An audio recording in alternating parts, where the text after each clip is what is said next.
سورہ المائدہ آیت نمبر 75، 76 اور 77۔ ترجمہ: مسیح ابن مریم فقط فرزندہ خدا تھے۔ ان سے پہلے اور دوسرے بھی فرزندگان الہی ہی تھے۔ ان کی ماں بھی بہت سچی خاتون تھیں۔ وہ دونوں کھانا کھاتے تھے، لہٰذا تم کس طرح سے مسیح کی الوہیت کا دعویٰ اور اس کی ماں کی عبادت کرتے ہو؟ غور کرو کہ ہم کس طرح سے نشانیوں کو کھول کھول کر بیان کرتے ہیں۔ اس کے بعد یہ دیکھو کہ وہ حق سے کس طرح باز رکھے جاتے ہیں۔ کہہ دو، کیا تم خدا کے سوا ایسی چیز کی عبادت کرتے ہو جو نہ تمہیں نقصان ہی پہنچا سکتی ہے اور نہ ہی تمہارے نفع کی مالک ہے، اور خدا سننے والا اور جاننے والا ہے؟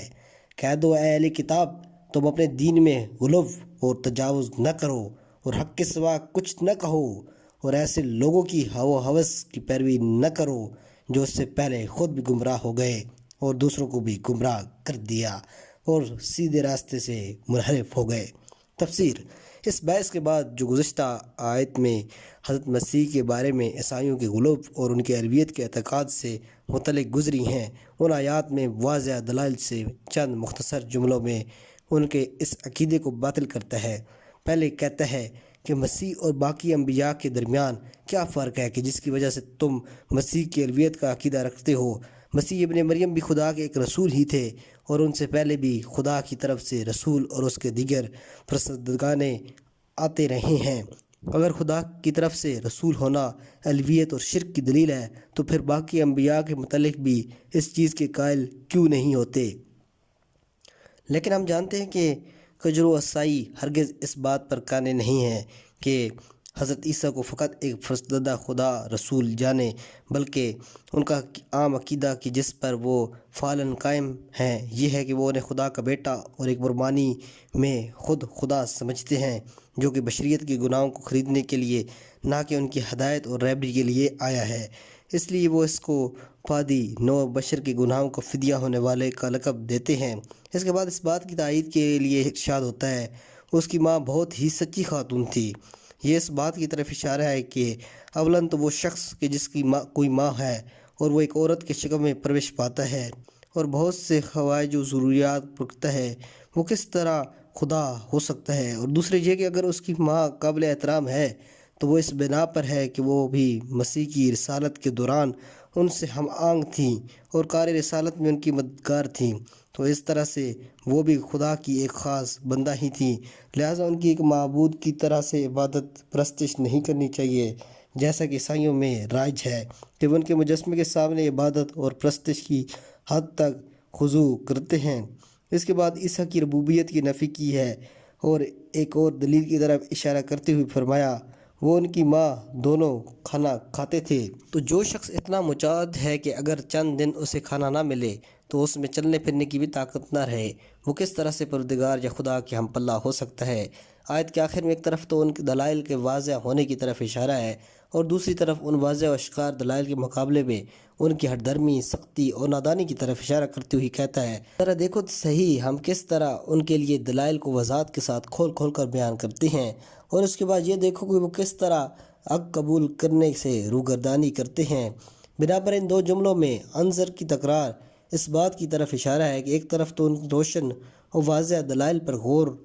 کرو کہ جو ہر شخص کی توجہ کے لیے کافی ہیں، اور دوسری طرف ان کے حیرت انگیز اور منفی عکس العمل پر نظر کرو کہ جو ہر شخص کے لیے تعجب خیز ہیں۔ بعد والی آیت میں گزشتہ استدلال کی تکمیل کے لیے فرمایا گیا ہے، تمہیں معلوم ہے کہ مسیح خود سرتاپا احتجاج بشر رکھتے تھے اور خود اپنے نفع و نقصان پر قادر نہیں تھے،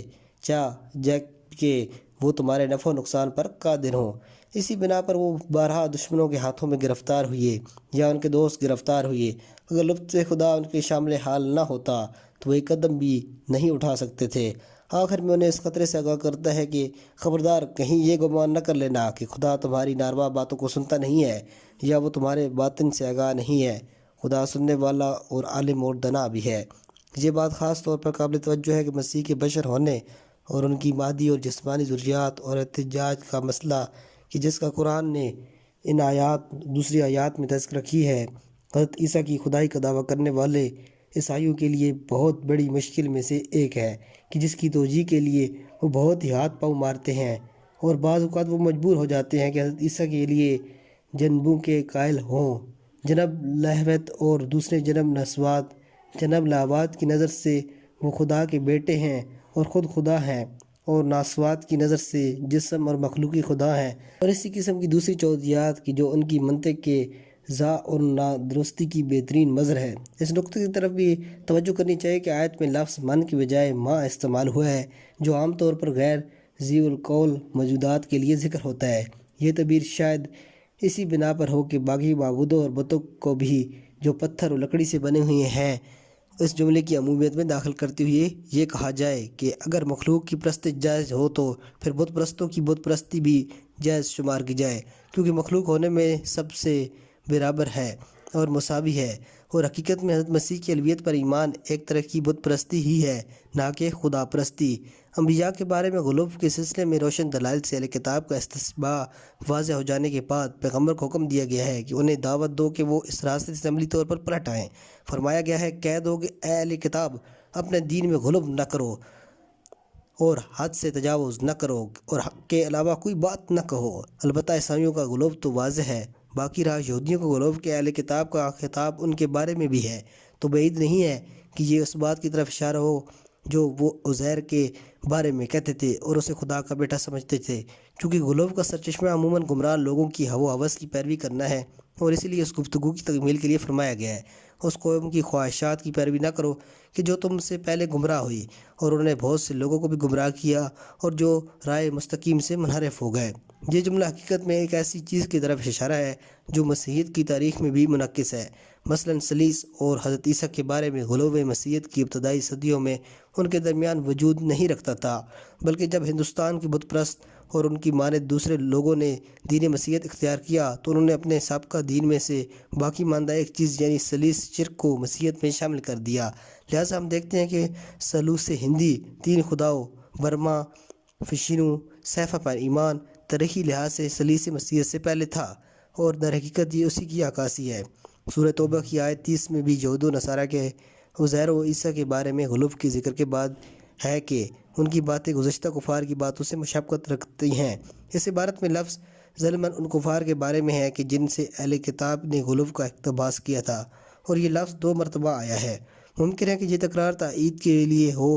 یا اس بنا پر ہو کہ وہ پہلے تو گمراہ تھے ہی، لیکن بعد میں اپنی تبلیغات کے ذریعے انہوں نے دوسروں کو بھی گمراہ کر دیا تو ایک نئی گمراہی میں جا گرے، کیونکہ جو شخص یہ کوشش کرتا ہے کہ دوسروں کو بھی گمراہ کی طرف کھینچ لے جائے، در حقیقت وہ سب سے زیادہ گمراہ ہوتا ہے، کیونکہ اس نے اپنی قوتوں کو خود اپنے اور دوسرے لوگوں کی بدبختی اور تلف کر دیا ہے، اور دوسروں کے گناہوں کا بوجھ بھی اپنے دوش پر اٹھا لیا ہے۔ آیا وہ شخص جو سیدھے راستے پر قرار پا چکا جو کبھی اس بات کے لیے تیار ہو سکتا ہے کہ وہ اپنے گناہوں کے بوجھ کے ساتھ دوسرے کے گناہوں کو بوجھ بھی اپنے کندھوں پر اٹھائے؟ والسلام علیکم ورحمۃ اللہ۔